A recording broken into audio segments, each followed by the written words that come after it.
Welcome back to our channel. ఈరోజు కలల తీరంలో 3వ ఎపిసోడ్తో మళ్ళీ మీ ముందుకి వచ్చేసాము. ఈ కథను రచించిన వారు తపస్వి మనోహరం వ్యవస్థాపకులు శ్రీ కార్తిక్ నిమ్మగడ్డ గారు. స్వరం అందిస్తుంది సౌజన్య పతివాడ. ఇక ఏ మాత్రం ఆలస్యం లేకుండా కథలోకి వెళ్ళిపోదాం పదండి. కలల తీరంలో ఎపిసోడ్ 3. ఆగస్టు 12 కార్తీక్ పుట్టినరోజున బైక్ మీద లాంగ్ డ్రైవ్కి స్టార్ట్ అవుతారు కార్తీక్ మరియు వల్విత. తర్వాత వారి ప్రేమ ప్రయాణం ఎలా సాగింది అనేది వినేయండి. సిటీ దాటిన కాసేపటికి బైక్ని స్లో చేస్తూ ఏమైనా తిందామా అన్నాడు కార్తీక్. ఇంతసేపు వాళ్ళ మధ్య అల్లుకున్న మౌనం కూడా వాళ్ళ మౌన ప్రేమ గాథలో మునిగిపోయిందేమో. ఒక్కసారిగా మౌనాన్ని చెరిపేసరికి కసరుకుంటూ వెళ్ళిపోయింది. నీ ఇష్టం. ఆమె సమాధానంలో అతని ఇష్టం అనే దానికన్నా ఈ క్షణం మనం ఒక్కటే, నేను నీ దాన్ని అన్న భావం అర్థమైంది కార్తీక్కి. బైక్ని ఒక చిన్న కాకా హోటల్ ముందు ఆపాడు కార్తీక్. ఎందుకో అతన్ని విడిచి బండి దిగాలి అనిపించలేదు ఆమెకి. అతన్ని చుట్టుకుని ఉన్న ఆమె చేతుల మీద చేపెట్టి దిగు అనడంతో అయిష్టంగానే అతన్ని విడిచి బండి దిగి చుట్టూ చూసింది. ఏదో పల్లెటూరు అనుకుంటా. ఒక పెద్ద చెట్టు కింద తాటాకులు తడికిలతో ఉన్న హోటల్. రోడ్డుకి మరో పక్క పెద్ద చెరువు. అందులో తామర పువ్వులు నీటి కదలికలకు తగ్గట్టు పడుతున్న వానకి తడుస్తూ నాట్యమాడుతున్నట్టున్నాయి. ఇద్దరూ దిగి ఆ హోటల్లోనికి వెళ్ళి ఖాళీగా ఉన్న ఒక టేబుల్ ముందు కూర్చున్నారు. తడిచిపోయో, టవల్ తీసుకొని వస్తా అంటూ అతను వెళ్ళి బ్యాగ్లో నుండి టవల్ తీసుకొని వచ్చి ఆమె చేతికి అందించాడు. అతని వైపు టవల్ వైపు చూసి చుట్టూ చూసింది. హోటల్లో ఉన్న ఒకరిద్దరూ తమనే చూస్తూ ఉండడంతో నవ్వుతూ టవల్ అందుకుంది. ఆ నవ్వుకి అర్థం ఊహించి టవల్ ఇచ్చి అతను కూడా నవ్వుతూ ఆమె పక్కన కూర్చున్నాడు. ఎందుకో ఒకసారి మళ్ళీ ఆమె ముఖంలోకి చూడాలి అనిపించి చూశాడు. తల మీద నుండి జారిన నీరు అలా జారుతూ ఆమె నాసిక మీదుగా జారి పెదవుల మీద పడింది. ఎర్రని పెదవుల మీద ముత్యంలా మెరిసిపోతున్న ఆ నీటి బిందువును టక్కున తన పెదవులతో అందుకోవాలి అన్న ఆలోచన కలిగింది అతనికి. అతని చూపు తన పెదవుల మీదే ఉంది అని అర్థమయ్యి మోచేతితో ఆమె పొడవడంతో డిస్టర్బ్ అయిన అతను ఆమె కళ్ళలోకి చూస్తూ ఏంటి అన్నట్టు చూశాడు.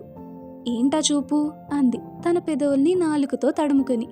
కార్తీక్ ఆమె పెదవుల్ని చూస్తూ హుఫ్ అనడంతో ఎందుకలా అన్నాడో అర్థమయ్యి చుట్టూ చూడు అన్నట్టు కళ్ళు గుండ్రంగా తిప్పి నవ్వుకుంది.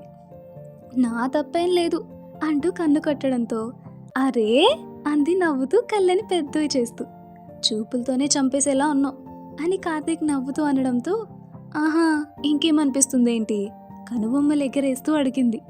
కొన్ని చెప్పలేము అని కార్తీక్ అనడంతో చెప్పకపోతే ఎలా తెలుస్తుంది, నువ్వేగా అన్నావు, మనసులో ఏమున్నా పైకి చెప్పేయాలి అని అడిగింది ఆమె. అని నవ్వేసిన కార్తీక్ సమాధానం చెప్పకుండా సర్లే ఏం తింటావు ఇంతకీ అంటూ మాట మార్చేశాడు. కొన్ని క్షణాలు అతని కళ్ళలోకి చూసిన ఆమె నీ ఇష్టం అంది. వారి మాటలు సాగుతుండగానే ఒక అమ్మాయి వచ్చి వారి ముందు గ్లాస్తో నీళ్లు పెట్టి ఏం కావాలి అని అడిగింది. ఇద్దరూ ఒకరి కళ్ళలోకి ఒకరు చూసుకున్నారు.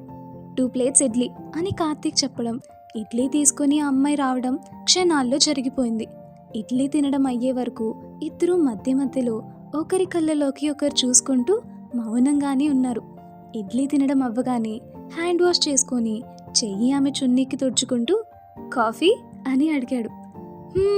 అంది ఇక్కడ ఎటువంటి చిలిపి చేతులు చేయలేవులే అన్నట్టు నవ్వుతూ. కాఫీ రాగానే కార్తీక్ లేచేసరికి ఇంతకు ముందు మాటల మధ్యలో అమ్మాయిని అబ్బాయి ఒడిలో కూర్చోబెట్టుకొని కాఫీ తాగిస్తూ అమ్మాయి లిప్స్ నుండి ఆ కాఫీ టేస్ట్ చేయాలి అని అతను చెప్పింది గుర్తు రావడంతో కార్తీక్ ఇప్పుడు ఎక్కడ ఆమెను వచ్చి నిజంగానే ఒడిలో కూర్చోమంటాడేమో అని కంగారు పడింది.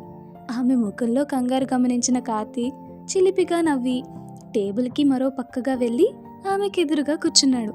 ఎందుకలా కూర్చున్నాడు అని ఆలోచిస్తూ కాఫీ కప్ అందుకొని అతన్ని చూస్తూనే తాగుతూ ఉంది. అతను కూడా ఆమెను చూస్తూనే తాగి ఆమె తాగడం అయ్యి కప్ కింద పెట్టగానే కళ్ళతో ఇటు చూడు అన్నట్టు సైగ చేశాడు. ఆమె కార్తీక్ పెదవులపై చూడగానే అతని నాలుకను బయటపెట్టి పెదవుల మీద రాస్తూ ఆడసాగాడు. అది చూడగానే ఆమెకి నవ్వు వచ్చి ఓయ్ ఆపు అంటూ అతని చేతి మీద కొట్టింది. అయినా ఆపకపోవడంతో ఆపుతావా లేదా అంటూ అతని చేయి మీద గట్టిగా గిల్లింది. కార్తీక్ హా అని గట్టిగా అనేసరికి హోటల్లో ఉన్న వాళ్ళు అందరూ ఒక్కసారిగా వారి వైపు చూశారు.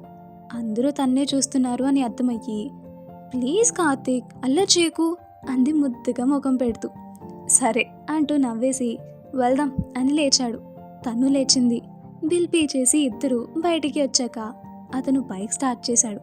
ఆమె అతని వీపుకి, ఆమె వీపు ఆనేలా ఎక్కి కూర్చుంది. ఇప్పుడు బండి వెళ్తుంటే వెనక వెళ్ళిపోయే రోడ్డుని తను చూస్తుంది. పడుతున్న చిరుజల్లుల్లో తడుస్తూ 2 చేతులు ఆకాశంకి చూపిస్తున్నట్టు పైకి చాచి తన ముఖం మీద పడే చినుకుల తాకిడికి మురిసిపోతుంది. ఎవరేమనుకుంటారు అన్న ఆలోచన లేదు ఇద్దరికి. తను కోరుకున్న క్షణాలివి. సంతోషంతో తనకి ఇష్టమైన పాటని గట్టిగా పాడుతుంది. మధ్య మధ్యలో అరుస్తుంది. అతను బైక్ని నెమ్మదిగా జాగ్రత్తగా పోనిస్తున్నాడు. బైక్ మీద వెనక్కి తిరిగి కూర్చొని వర్షంలో తడుస్తూ రోడ్డు మీద గట్టిగా పాట పాడాలి. తన మొదటి కోరిక అది. ఈ క్షణం ఆ కోరిక ఇలా తీరుతుంది. అదండి ఈరోజు ఎపిసోడ్. ఎలా ఉంది? బాగుంది కదా? నచ్చితే మాకు ఒక లైక్, అలానే కమెంట్ కూడా పెట్టేస్తే మేము హ్యాపీ అన్నమాట.